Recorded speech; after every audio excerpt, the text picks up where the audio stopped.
On July 21, 1945, in a secure basement room in Washington, D.C., a cryptanalyst named Frank Rowlett stared at a decoded Japanese diplomatic cable with the kind of horror that makes your blood run cold. It was a single sheet of paper, just another intercept in the endless stream of decoded messages that flowed through the Army's Signal Intelligence Service. But this message, designated Magic Intercept number 271, was different. It wasn't describing troop movements or supply lines. It was something far more devastating. It was a window into the soul of a dying empire, and what it revealed was so catastrophic, so utterly final, that Rowlett knew instantly he was holding proof that Japan's fate was sealed. This wasn't propaganda. This wasn't speculation. This was Japan's own ambassador to the Soviet Union, in his own words, telling Tokyo that the war was mathematically unwinnable and that continuing to fight was national suicide. This is the story of how American codebreakers read Japan's most secret diplomatic traffic in real time, and how a desperate exchange between Tokyo and Moscow revealed that Japan had already lost the war, but refused to admit it. It's a story of brilliant intelligence work, strategic blindness, and the terrifying power of denial in the face of certain defeat. To understand the earth-shattering significance of Magic Intercept 271, you first have to understand the invisible war that made it possible. While ships clashed in the Pacific and bombers hammered Japanese cities, another battle was being fought in silence. It was a war of mathematics, logic, and raw intellectual firepower. And by 1945, the Americans were winning it completely. The story began years earlier, in 1939, when Japan upgraded its diplomatic communications with help from Nazi Germany. They deployed a new cipher machine, a beast of rotors and electrical switches that scrambled messages into what seemed like an unbreakable code. American codebreakers called it Purple. It was Japan's equivalent of the German Enigma machine, but in some ways even more sophisticated. Every high-level diplomatic message between Tokyo and its embassies worldwide was encrypted using Purple. Japan's foreign minister could communicate with ambassadors in Moscow, Berlin, Washington, anywhere, with absolute confidence that their words were secure, except they weren't. Not even close. In a cramped office in Arlington, Virginia, a small team of American cryptanalysts, led by men like William Friedman and Frank Rowlett, attacked the Purple cipher with obsessive determination. They had never seen the actual machine. They didn't have blueprints or captured equipment.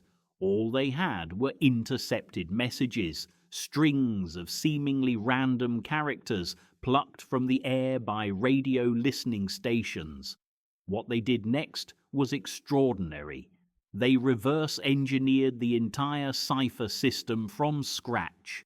Working with nothing but logic, intuition, and exhaustive analysis, they built a replica Purple machine out of telephone equipment and rotary switches.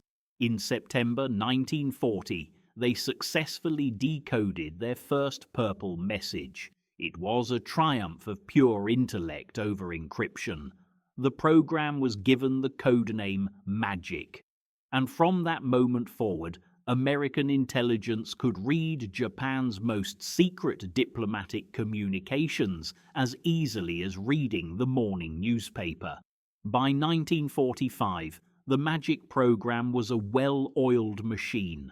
Radio intercept stations across the Pacific and in the United States captured Japanese diplomatic traffic.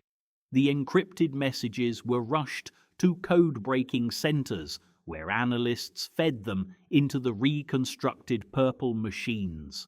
Within hours, sometimes minutes, the plain text emerged.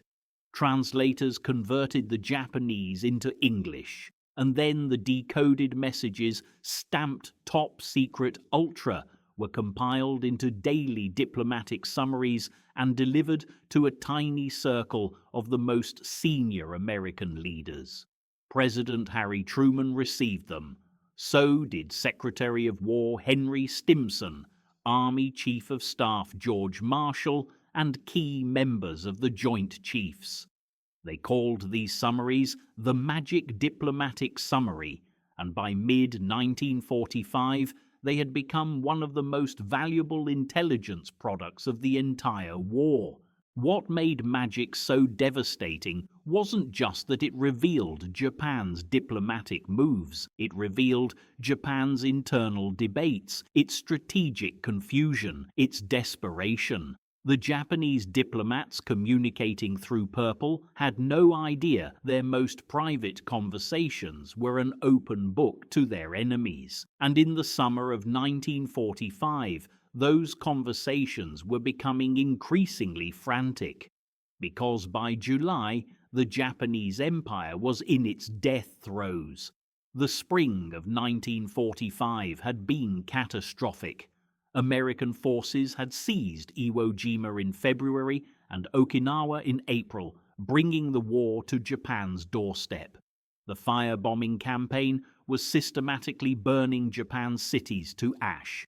On the night of March 9th alone, a single raid on Tokyo killed an estimated 100,000 people in a firestorm that turned entire neighborhoods into crematoriums.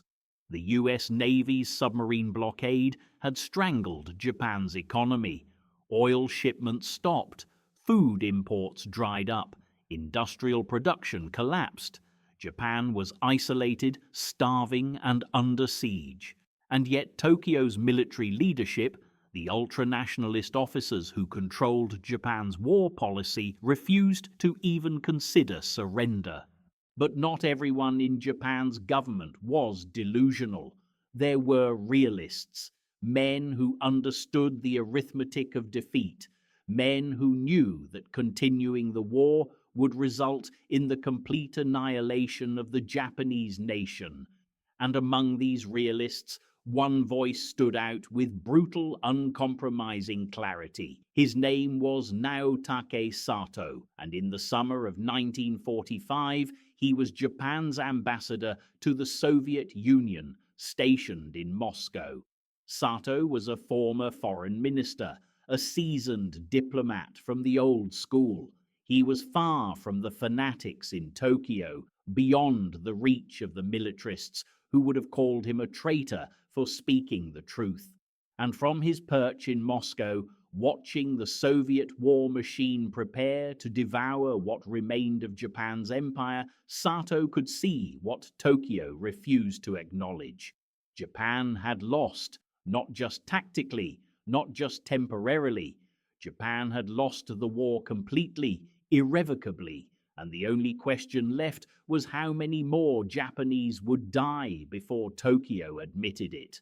In July 1945, Japan's civilian leaders, led by Foreign Minister Shigenori Togo, made one last desperate diplomatic gamble.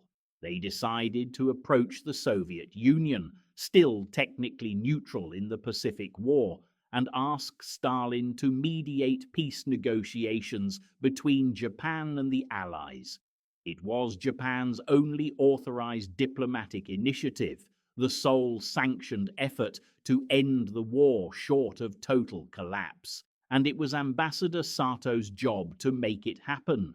The plan was to send Prince Fumimaro Konoe, a former prime minister, to Moscow as a special envoy.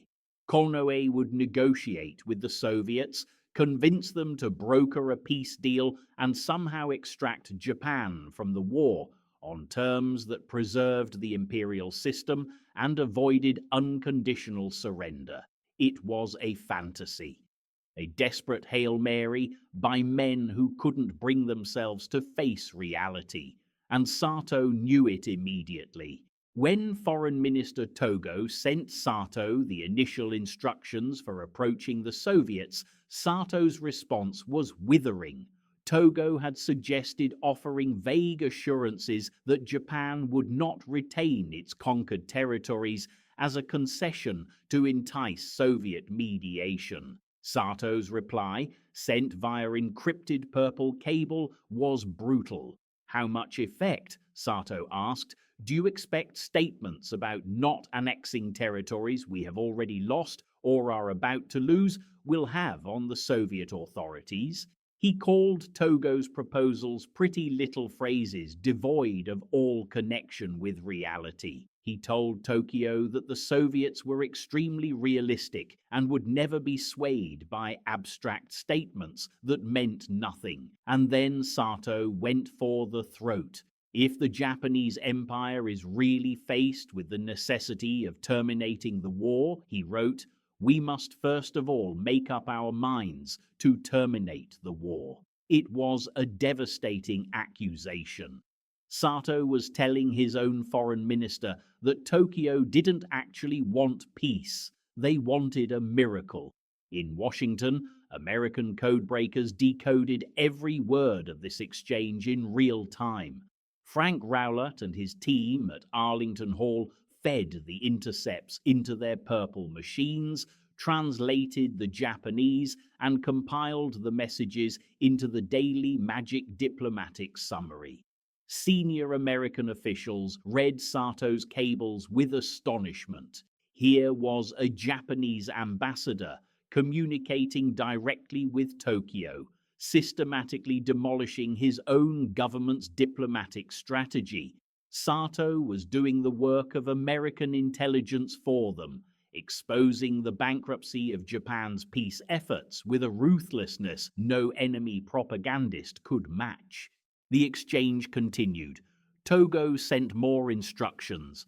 He told Sato that Prince Konoe would bring positive intentions to negotiate details with the Soviets and establish a cooperative relationship between Japan and Russia. Again, no concrete terms, no actual peace proposal, just more vague promises. Sato's response escalated. He demanded the crucial proof that Japan seriously sought to end the war. He wanted Tokyo to provide actual peace terms. What specifically would Japan offer the Allies to end the fighting? Togo couldn't answer, because even within the tiny inner circle that authorized this Soviet initiative, there was never serious discussion, much less agreement, on what Japan would actually surrender to achieve peace. Tokyo had no terms, because Tokyo had no consensus. The militarists still controlled policy, and they would never accept anything resembling defeat. And then came the message that would later be designated Magic Intercept 271. On July 21st, 1945, Ambassador Sato sent his most impassioned, most devastating cable yet. After weeks of back and forth, after watching Tokyo evade every hard question, Sato finally stated the terrible truth in language so clear, so undeniable, that even the most fanatical militarist couldn't misunderstand. The best hope for Japan at this point, Sato wrote, was unconditional surrender, modified only to the extent that the imperial house would be retained. It was the one thing Tokyo absolutely did not want to hear. Sato was telling his government to give up, not to negotiate, not to seek better terms, to surrender, to admit defeat, to end the war on the enemy's terms with only one condition: preserve the emperor. In Tokyo, Foreign Minister Togo's response was immediate and absolute. He shot back a reply that Sato's proposal was wholly unacceptable. Togo provided not even a hint that preservation of the imperial system alone would be acceptable. The editors of the Magic Diplomatic Summary, compiling this exchange for President Truman and his advisors, recognized the extreme importance of this moment. They made clear the import of Togo's cable. Japan was rejecting even the most minimal path to peace. Tokyo was not seeking to end the war. Tokyo was seeking to avoid defeat, and if defeat was inevitable, Tokyo was prepared to drag the entire nation into oblivion rather than accept it. When Frank Rowlett and his fellow analysts decoded these cables, the implications were staggering. Here was absolute proof that Japan's sole authorized diplomatic initiative, the approach to the Soviets, was a sham. Japan had no real peace terms. Japan had no real intent to surrender. The entire Soviet mediation effort was, as American officials concluded, nothing more than a ploy to stave off defeat by playing on American war weariness. It was a desperate attempt to buy time, to hope for a miracle, to somehow avoid the reckoning that was coming. And most importantly, it proved that the Japanese militarists were placing total faith in one final apocalyptic strategy, the great counter-invasion battle. When American forces landed on the Japanese home islands, Japan would mobilize every man, woman, and child in a suicidal defense that would make Okinawa look like a skirmish. They would turn Japan into a slaughterhouse and gamble that American public opinion would break before Japanese society did. The magic intercepts revealed something even more chilling. On July 27th, just days after Sato's devastating cable, an analysis attached to the Daily Magic summary synthesized all the intelligence, diplomatic and military messages read together. The conclusion was unambiguous. Japan was nowhere near peace. The militarists remained in firm control, and as late as August 7th, one day after the atomic bomb obliterated Hiroshima, Joseph C. Grew, the former U.S. ambassador to Japan, and the American deemed to possess the best insight into Japanese thinking, still believed the militarists were in firm control and that peace was not near, even after the atomic bomb, even after the Soviets declared war on August 8th and smashed into Manchuria. The magic intercepts showed that Tokyo's military leadership was still resisting surrender. Back in that secure basement room in Washington, the implications of Magic 271 and the cables surrounding it were impossible to ignore. American leaders, with access to Japan's most secret internal debates, could see with perfect clarity that Japan would not surrender through diplomacy. There would be no negotiated peace. The Soviet mediation effort was theater. Ambassador Sato's brutal honesty, his desperate attempt to force Tokyo to face reality, had been rejected. Tokyo had made its choice.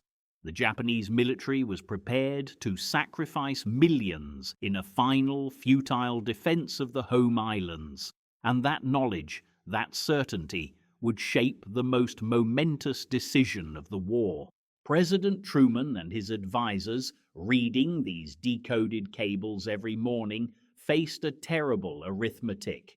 Intelligence estimates projected that an invasion of Japan, Operation Downfall, would cost hundreds of thousands of American casualties and millions of Japanese deaths. The Battle of Okinawa had been a preview.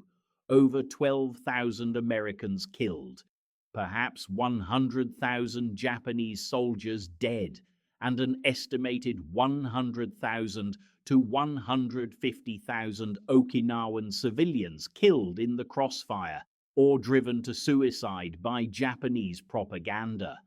Now multiply that by the scale of invading the main Japanese islands with a population of 70 million.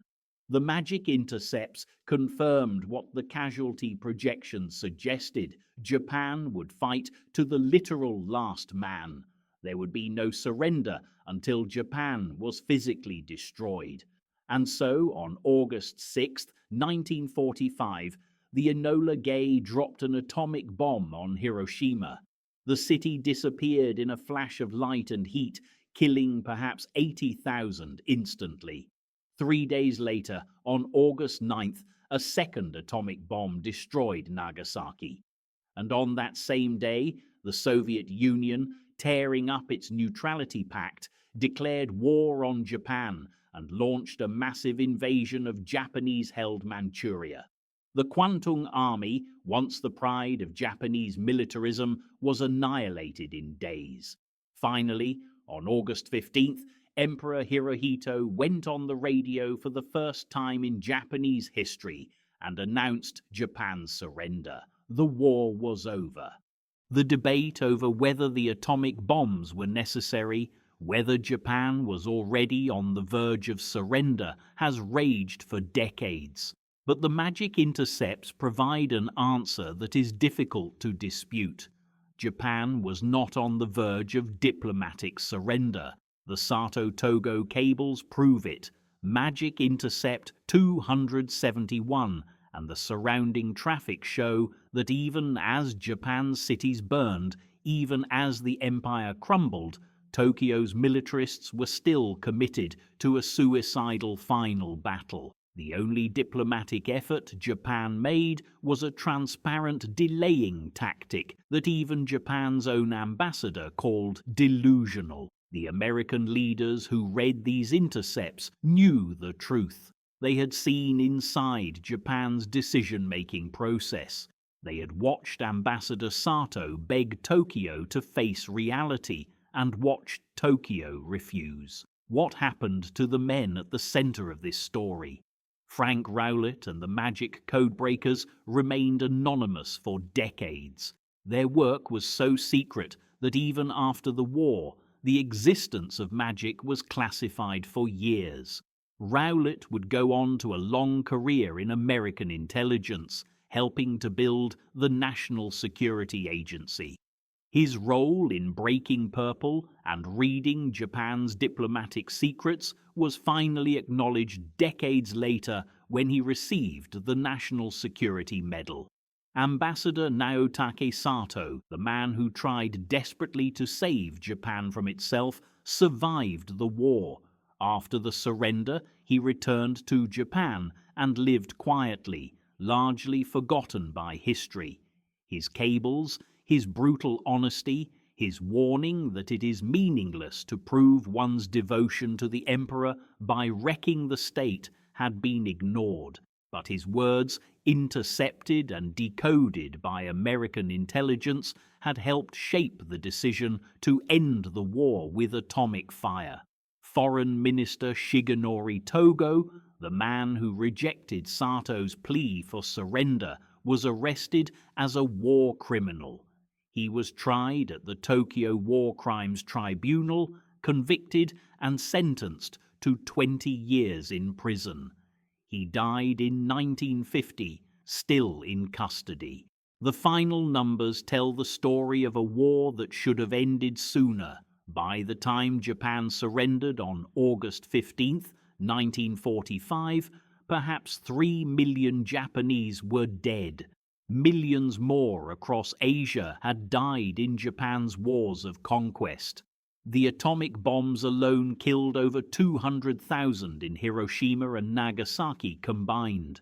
The firebombing campaigns killed hundreds of thousands more, and all of this suffering, all of this death in the final months of the war came after Japan had already lost.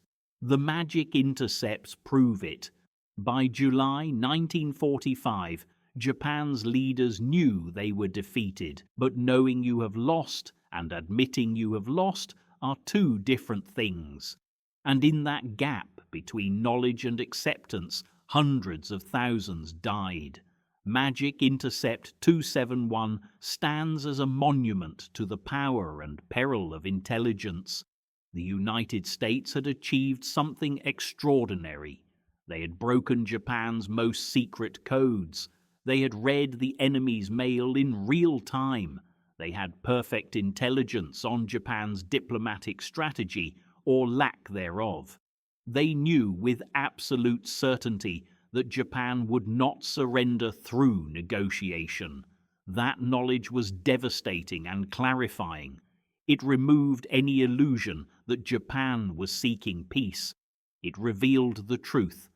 Tokyo's militarists were prepared to incinerate their own nation rather than admit defeat. And faced with that truth, American leaders made the decision to end the war with weapons of unprecedented horror. The story of Magic Intercept 271 is ultimately a story about the cost of denial. It's about what happens when ideology, honor, and pride override strategic reality. The Japanese militarists, like the Nazi leaders before them, built a worldview that couldn't accommodate the truth of their own defeat. They believed in the superiority of Japanese spirit, in the divinity of the emperor, in the idea that will and sacrifice could overcome material reality. When Ambassador Sato told them the truth, when he laid out the mathematical certainty of Japan's defeat, they rejected it. Not because the facts were wrong, but because accepting those facts would shatter the entire ideological structure that justified the war. It would mean admitting that millions had died for nothing, that the empire was a lie, that the emperor was not divine. So they chose to believe their own mythology, even as the world burned around them. In Washington, the codebreakers who made magic possible understood what they had accomplished. They had given American leaders a weapon as powerful as any bomb, perfect knowledge of the enemy's inner thoughts. But knowledge alone doesn't end wars. What ends wars is action based on that knowledge. The Magic Intercepts told Truman and his advisors that Japan would not surrender without overwhelming force, and so overwhelming force was applied.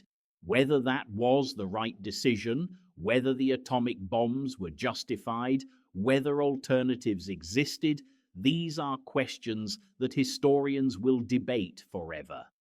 But what is not debatable is this: American intelligence knew with absolute certainty what Japan was thinking.